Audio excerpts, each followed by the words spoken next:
Welcome to the WK Burnouts. I'm Christina. And I'm Dustin. Alan, behind the scenes, always for good reason, good measure. It's ornery. He is. So today, Yes.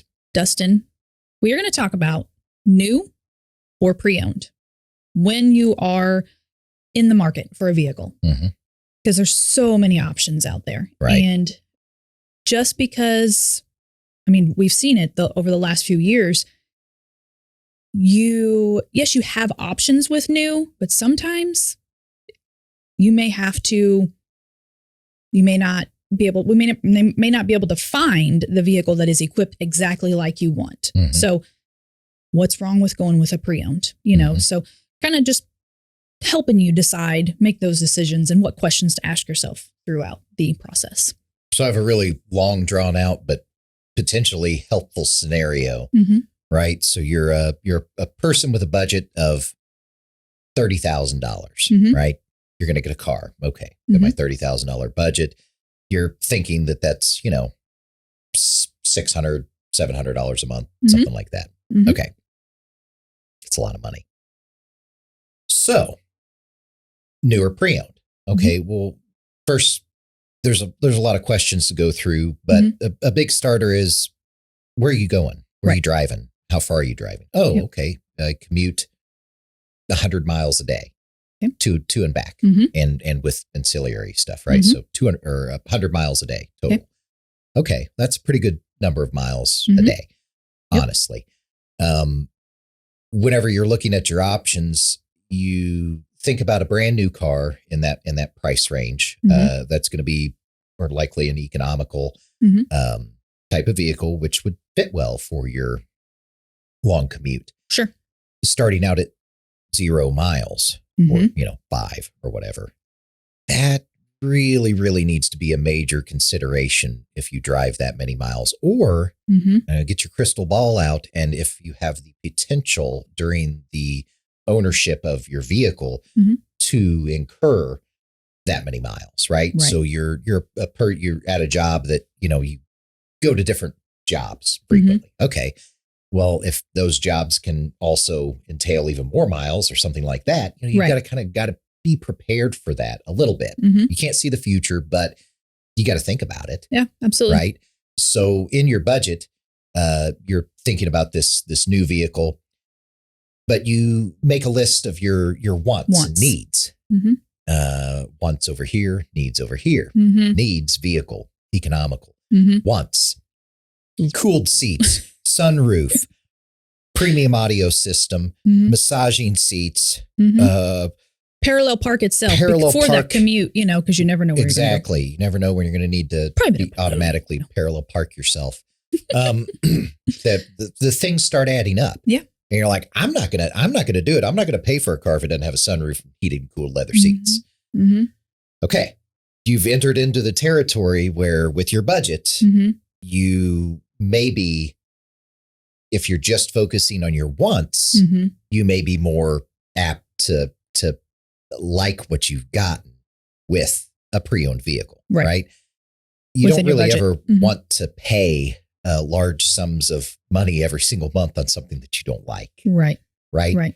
But you also, need to be mindful of your situation. And although those wants are pretty heavy on your mind, if really in the necessary column, the needs is something that will be covered under warranty, something that will be fix your transportation costs, right? When you have a brand new vehicle and everything's covered like that, you just add your gas and maintenance into it, and boom, you know how much every single month you're going to need. Right. Work at a job where you've got a commission base and it's all over the place. That could change your things. Maybe you don't need to be that focused on the every single month cost of transportation. Sure. Right. So there's just a few things that kind of make it two really separate deals that with, if you list everything out right, and you got to apply the non-fun logic to it of how many miles you're going to put on it. If you get a pre-owned vehicle and you get all the stuff you want, and instead of starting at 2 miles, you start at 65,000 miles, right? And you drive 100 miles a day for work, you're probably going to want to budget yourself so that your loan is set it up a little shorter term, right? Because you're going to have a car with a lot more miles by the time you get closer to the end of your, or closer to the middle of your note. Sure. Just a couple years into it. Well, and kind of you and I, our situations are, you drive, 5 miles a day. Yeah, tops. Like I can see the dealership almost. It's like just right over there. And I'm on average, let's say 70 miles, a day. Yeah. If I don't go anywhere, if I just go straight to work and back. So similar, different situations, but similar to what you're talking about. I have not ever bought a brand new vehicle. I've always purchased, pre-owned with some miles on them. And I've even done from, 12,000 miles, and I've even started at 100,000 miles. Now, my trade frequency is a lot. So the miles aren't really something that in the beginning, whenever I first started buying vehicles, I didn't even think of that. I just wanted the cool things. I don't care that it has 100,000 miles on it. I just want leather. I want sunroof has been one since I was 16. I just think when's the last time you opened that thing? I don't even know. Right. Exactly. Yeah. And where it's always, God, the sun is in my, shut the shade. Why is there a hole up there? Yeah. But that is something that I have to have a sunroof. I have to have a sunroof. Well, and a perfect example is if I go to a new vehicle that's in my price range, let's say I'm looking at an Equinox, just throwing that out there. Well, my price range is probably a base Equinox. However, I'm not buying that Equinox if I can't have a sunroof. So that's going to move me up. So, well, but you have one on the lot that has 45,000 miles on it, has a sunroof, has leather, has, all of the fun stuff. What about that one? And it's in my price range. Can we add an extended warranty? So then that's Bingo. Covered. Yeah. So you're covered on both ends. So I can have a vehicle that has protection. It has, if something happens, I'm still covered under, most circumstances. Now, and I also get the cool stuff. That's a really good point. And that's kind of how I live my life with my other vehicle is I want all the features, all of them. Premier, right? Just everything you can get. But miles is like, whatever. Because, and I don't know, there are a lot of people, and we have to keep this in mind. Back in the 90s, we were in elementary school, but people in the 90s. Not Alan. Yep. Some people in the 90s were adults buying cars, and they have experiences with leases and extended warranties and things like that. And short-term notes versus, that we don't even have as much familiarity with. The whole time we've been rolling cars and working here, which is decades, extended warranties have been a really, really good option, but you got to budget that in, right? Yeah, absolutely. It's not included in the price that you see on the vehicle. No. That is something that you will, definitely. And you have options with it, and you can base that off of your miles. You would need a extended warranty with much higher mileage finish than I would, because I drive like 4,000 miles a year, maybe. So we could both use the extended warranty and the coverage, especially for the time. Right. But you would need one with more miles. But that way, we could drive a Cadillac and a nice vehicle that if we were to do it brand new, it wouldn't make as much sense financially. It wouldn't even be possible. But just we're still able to kind of fix our transportation costs by having the extended warranty, and we get the stuff that we want. So it makes that check easier, that payment easier. The payment is easier to make whenever you like what you're paying for. Exactly. If you get in it every single time and you're like, I hate everything about this, I'm embarrassed by it, yada, yada, yada, just because it, doesn't have any cool stuff on it. Whatever, it's good. Either you got a couple choices. Just think on the bright side. Hey, at least you got reliable transportation. You're building your credit. You're doing the right thing. Keep paying the payment. You'll get your Duramax, high country at a later date. Yes. And that's totally fine. Yeah. But if you can't fix your brain like that, then there are options. There are pre-owned with more equipment and miles. Yes. But extended warranty kind of offsets that quite a bit. Yeah. And a lot of people, a while back ago, like pre-COVID, I guess we could say, it was a lot easier to get people, if they were wanting to reestablish their credit, it was a lot easier.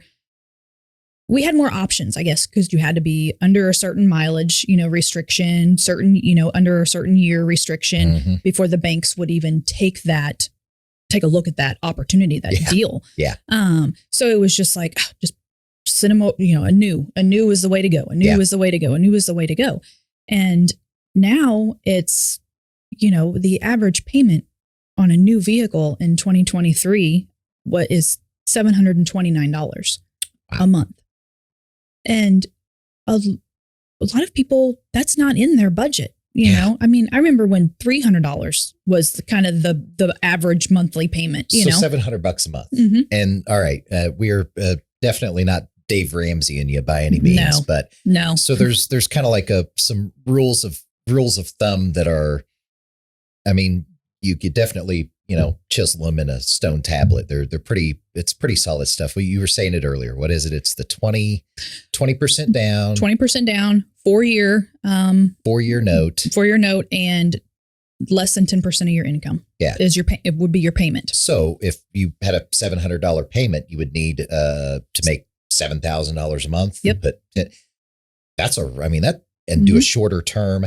So 48 months. Think about it, $700 a month, not an 84-month term, right, or a 72-month term even, right? There's so much logic embedded in that. But it also means that, man, we're all way out of whack. Every one of us is way out of whack. Absolutely. Because you look at it and you're like, yeah, that's a great way to do things. Yeah. Well, I'm not going to do that. Yeah. Because 20% down is how much? Right. No. I got to pay sales tax still. Yeah. I mean, there's a lot of stuff. And then the shorter term is the hardest thing to make yourself do. But man, if you drive a lot of miles and are going to have to, you're not going to, the car you don't just keep driving it. And then it says, oh, we should probably stop the odometer because it's going to keep going. So that shorter term stuff really, if you get yourself set up with that and you just do it once, right, then the next time will be so much easier. That first time will be tough. You're spending $700 a month on a $20,000 car. Right. Right. Everybody else, spending $700 a month is on an 84-month note on a 30-something thousand car. Yeah. But who's the smart one? Yeah. Right. So you may not have all those fancy features that, do you really need them? I know you got to have needs and wants and you have to separate them out whenever you're looking at this stuff. And sometimes it can really it's not heartbreaking, right? Sometimes your heart can get broken by the whole concept of everything just crumbles down at once because it's like, oh, I can not get anything that I want. Right. But you'll be able to afford. You won't have yourself in a tough position, to be able to make that payment. But also a couple other things that you need to think about is, one, is this your main vehicle for your family? Oh gosh, yeah. That's a big consideration. And if you have a family, how many people are you going to be needing to be able to haul, and is this your family everyday driver? Or is this just, we have 2 vehicles and my husband drives the old beat up truck, so we don't even put hardly any miles on this. There's many questions, that you have to kind of think about. But one of the biggest things is this your main vehicle for driving? Yep. Because my situation, my husband and I both work here. We live in Marshall. We both drive here. He's hardly ever in my vehicle. I am hardly ever in his. We don't ride together. We a huge hole in the ozone all the way up and down Highway 65. So just from Christina to Rockville back and forth. So when you each other. think about those things, it's this is my everyday driver, but I'm not going to change my driving habits just to save some miles on my vehicle. Yeah. No. Some people do that. They do. They really do. And it's the smart thing to do. Yeah. It's smart. It's pretty smart. But saving my sanity is also smart. No, it's no fun. But yes, so that is something you have to think about as well. A lot of considerations, and there's we could write a book about it, but we won't. We'll just keep doing episodes. Yeah. And before you close it out. Oh no, I don't do that. You do. Well, one of the things I think about, and we talked about before the episode, is people thinking that they need a third row vehicle. Oh yeah. And they have one kid. Yeah. But I'm going to have more. I understand that. However, right now, financially, you gave us your budget, and here is what fits within your budget. Mm-hmm. If you go to a third row vehicle, here are your options. Maybe you're $200-$300 more a month, over the budget that you are wanting, because you want a third row for that child that you may have in 5 years, that you're planning on having in 5 years. I painted a picture for somebody about what third row does let's just use a pre-owned vehicle, for example. A pre-owned vehicle with a specific budget, and you look at a 2-row SUV. Let's say you're looking at a used Blazer for $35,000, right? The miles, the year, condition, the equipment. They're at $35,000. If you were to get an equivalent third row seat vehicle, even if it was just a Traverse that was equivalent equipment, miles, and year, you're going to pay more for that. Oh yeah. And I mean, the Traverses are cool. Oh, I mean, Blazer. If you can, you bigger isn't always better, honestly. And it's, I think people are kind of wrapping their heads around it a little better, because the third row in the 90s was a dream. Third row in the early 2000s was our new reality, but it was for the elite, and we finally opened it up. So 3 rows, 2 comfortable rows and 1 terribly uncomfortable row is just the norm in vehicles. That's cool, but if you're budgeting and you have a specific stop point, man, if you slow down a little bit and take into consideration how much potentially more vehicle you can get. And the more is multiplied even more if you look at 2-row SUV versus sedan, even at this point. Think about how many fewer miles and how much more equipment you would get on a sedan.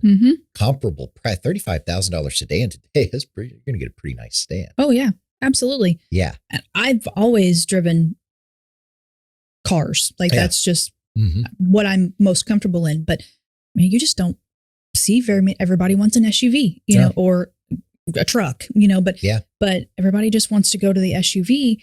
And until recently, I never understood the reason for it. I'm like, an SUV isn't that much taller than a sedan. Well, just kind of depends. but that is something, exactly. I'm perfectly okay with driving a sedan, but I don't haul anybody, anymore. And when I do, they fit just fine in my car, and they're teenage boys, so you really have to narrow out your needs versus your wants, and your budget, and what you are going to be happy with making that payment with, for each month. Because I feel like we've presented a dozen things that all need to be considered pretty strongly. And a lot of people we were talking about jump to the newer used way too quick. When you come into a dealership, hey, how can I help you? Hey, I'm just looking for a car. Well, you looking for new or pre-owned? It's like right then is when you decided if you're buying a new or used car. Right. Yep. That's it. Just when the salesman asks you want to look at new or pre-owned? Yeah. New. Why? Oh. Yeah. That is a big part of the decision. I mean, especially now that you're looking at a new pickup is $80,000 in a Denali trim. Yeah. But man, there are like 4-year-old Denalis right there that would probably be better.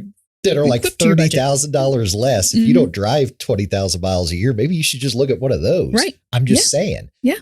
That's where the real decision comes in is what are you doing with it? Does it need to be, or do you want it to be? Right. And you can really kind of figure out with that information in hand, what's going to work better for you. Yeah. And don't be afraid of pre-owned because don't be scared. It's not the way that it used to be. No. 100,000 miles is not a worn out vehicle. No. We were talking before the show about my last truck before this one. I bought it with 190 something on it because I drive 190,000, not 190,000 miles. Yeah. Because I drive a few thousand miles a year. So I drove it for a few years, had a little over 200 on it. And I was done. I got my use out of it and it was fine, but I got it cheap and drove it and did, that's okay. If I would have bought a 190,000 mile truck and had a 100 mile a day commute, it wouldn't have made it till the end of the loan term. Yeah. But stuff lasts. We're definitely the 100 to 200,000 mile range is a lot of perfectly good vehicles in there. Absolutely. And that's a lot of opportunity for people to pick up a lot of equipment and a lot of luxury that they might not normally have access to because of the budget. But if you buy a 100,000 mile high country, still a high country. Yeah. It's still pretty cool. Yeah. And we were just saying too, we've got in a lot of 100,000 mile vehicles that felt really, really good. Yeah. they felt like new. They definitely weren't all loosey and, bang the door closed twice. Right. No, this feels great. Bang the door closed twice. Yeah. Well, some people are going to slam it a few times before it sticks. And don't be afraid to ask for, when the dealer took that vehicle in on trade, what did they do to that vehicle? Oh my gosh. Ask for that. Ask for the Carfax report. Yeah, it's so valuable. It'll show you all of that information. And just like Steve Pritzel, I hope he's listening to this episode. He's brilliant.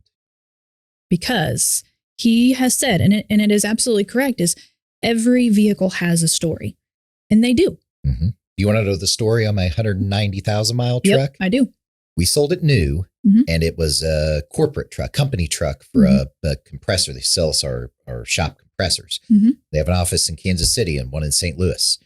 The dude that drove it just drove back and forth between those every week, not even hauling stuff, just like being a manager or whatever. Yeah, I'm going to buy that. It's literally I-70, every day for a few years, and then I get it. Yeah.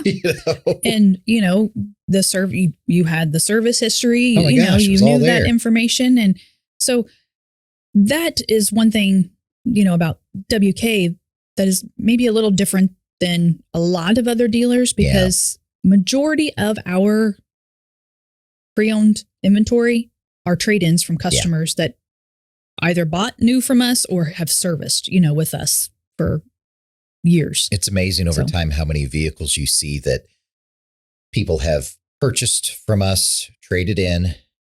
We sold it again. It's traded in again. Sold it again. It gets traded in again. And people always ask, well, why'd they trade it? Well, because people wanted something cool. They like new cars. There's nothing wrong with it. Why'd they trade it if there's nothing wrong with it? Good question, but people do it every single day, all day long. Yeah. It's not that there's something wrong with it. I mean, you look at the history, it's all there. They want the new screen that's like 4 inches bigger. Why? Because they like screens. Yeah. It's just the mentality that people have. So kick the, I don't want to buy somebody else's problem thing, because if you do any iota of research on the history of the vehicle, it's pretty cut and dry and plain and clear if there were issues with it or if it a lemon or anything like that. I mean, all of that stuff is notated on a Carfax anymore. I mean, everything. And speaking of lemons, we were talking earlier too.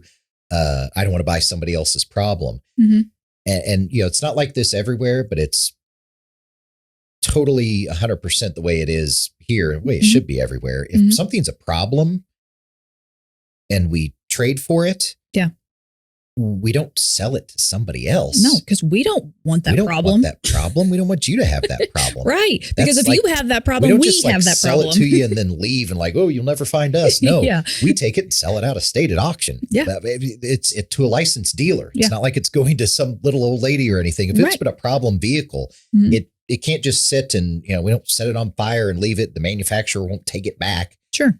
We just make it go away so nobody else in our community has to do it. Maybe the other dealership in Kentucky that gets it will know how to fix it or something, whatever the weird issue is. Yep. But that's, so the all goes back to, I don't want somebody else's problem. Mm-hmm. Probably not a problem. Their problem is they're spending. So, because they just wanted to do Bingo. one. So they traded a perfectly good vehicle, and it's every single day, all day long. Oh, yeah. Yeah. And it's, all day long. Because used to, yes, it was, well, why'd they trade it in? Why'd they trade it in? What noise was happening? Yeah, you used to have to have a reason or something. You didn't now want anybody to drive the trade. You were like, oh gosh, I hope they don't go drive my car. I hope they don't go drive my car, because then they're going to hear the knocking clunk, and clunk, the clunk. Yeah. But it's not the case anymore. I mean, it's just not. If it's got a clunk, we'll make it somebody far away, some other dealer's clunk. It's not. We're not going to sell it to your cousin or your neighbor or something like that. If there was anything that couldn't be fixed in the shop. Yeah. No. Yeah. And it's not to say that every once in a while there's not going to be a vehicle that needs some repairs or whatever, but new vehicles, even, a new vehicle can even have, I mean, our shop, we're not begging for, people to come and they're plenty busy. Yeah. In the service. So it's just something to think about is, we don't want you to have someone else's problem. Yeah. So we don't kind of kick that out of the consideration with pre-owned for the most part.